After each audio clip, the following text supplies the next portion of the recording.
ক্রিকেটের নতুন রাজত্ব এখন টি-20-র দখলে, কিন্তু আসল প্রশ্ন, এই রাজ্যের রাজাকে? কোটি টাকার ঝলক, বিশ্বসেরা তারকারা আর গ্ল্যামারের চূড়ান্ত মিশেল, সবকিছু মিলিয়ে ইন্ডিয়ান প্রিমিয়ার লিগ যেন এক আলাদা জগৎ। কিন্তু হঠাৎ করেই চ্যালেঞ্জ ছুড়ে দিয়েছে পাকিস্তান সুপার লিগ। তাহলে কি বদলাতে যাচ্ছে ক্রিকেটের শক্তির ভারসাম্য, নাকি এখনও অপ্রতিদ্বন্দ্বী আইপিএল? চলুন জেনে নেওয়া যাক বিস্তারিত। টি-20 ক্রিকেটের উত্থান বদলে দিয়েছে পুরো ক্রিকেট বিশ্বকে, আর এই পরিবর্তনের সবচেয়ে বড় উদাহরণ হল ইন্ডিয়ান প্রিমিয়ার লিগ, যা 2008 সালে শুরু হয়ে এখন বিশ্বের সবচেয়ে জনপ্রিয় ফ্র্যাঞ্চাইজি লিগে পরিণত হয়েছে। আইপিএলকে বলা হয় কোটিপতি লিগ, কারণ এখানে খেলতে পারলেই ক্রিকেটারদের জন্য খুলে যায় কোটি টাকার দরজা। বিশ্বসেরা খেলোয়াড়দের অংশগ্রহণ, বিশাল স্পন্সরশিপ এবং বিপুল দর্শক সংখ্যা, সব মিলিয়ে এটি এখন ক্রিকেটের সবচেয়ে বড় ব্র্যান্ড। ভারতের পথ অনুসরণ করে বাংলাদেশ শুরু করে বাংলাদেশ প্রিমিয়ার লিগ 2012 সাল, আর পাকিস্তান 6 বছর পরে 2016 সালে চালু করে পাকিস্তান সুপার লিগ। বর্তমানে এই তিনটি লিগই নিজেদের জায়গা তৈরি করেছে।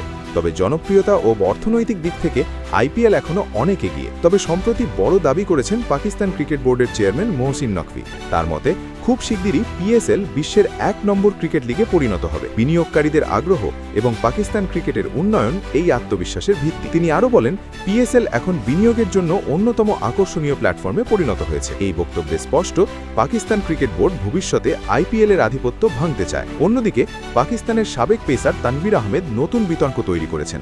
তিনি মনে করেন, যদি বাবর আজম আইপিএলে খেলার সুযোগ পেতেন তাহলে তিনিই হতেন টুর্নামেন্টের সবচেয়ে দামি খেলোয়াড়। তার মতে বাবরকে নিলামে তোলারও দরকার হতো না, কোনো একটি ফ্র্যাঞ্চাইজি সরাসরি চুক্তিতে তাকে দলে নিত। যদিও রাজনৈতিক কারণে পাকিস্তানি ক্রিকেটারদের আইপিএলে অংশগ্রহণের সুযোগ নেই, তবুও এই মন্তব্য নতুন করে আলোচনার জন্ম দিয়েছে।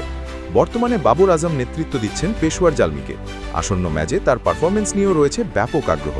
অন্যদিকে ফখর জামান নিষেধাজ্ঞার কারণে মাঠের বাইরে থাকছেন, যা দলের জন্য বড় ধাক্কা। সব মিলিয়ে বোঝা যাচ্ছে, টি-20 লিগ এখন শুধু ক্রিকেট নয়, বরং অর্থনীতি, রাজনীতি ও বিনিয়োগের বড় একটি ক্ষেত্র। আইপিএল এখনও শীর্ষে থাকলেও পিএসএল সহ অন্যান্য লিগ ধীরে ধীরে চ্যালেঞ্জ ছুড়ে দিচ্ছে। এখন দেখার বিষয়, এই প্রতিযোগিতায় কে শেষ পর্যন্ত ক্রিকেটের রাজা হয়ে টিকে থাকে।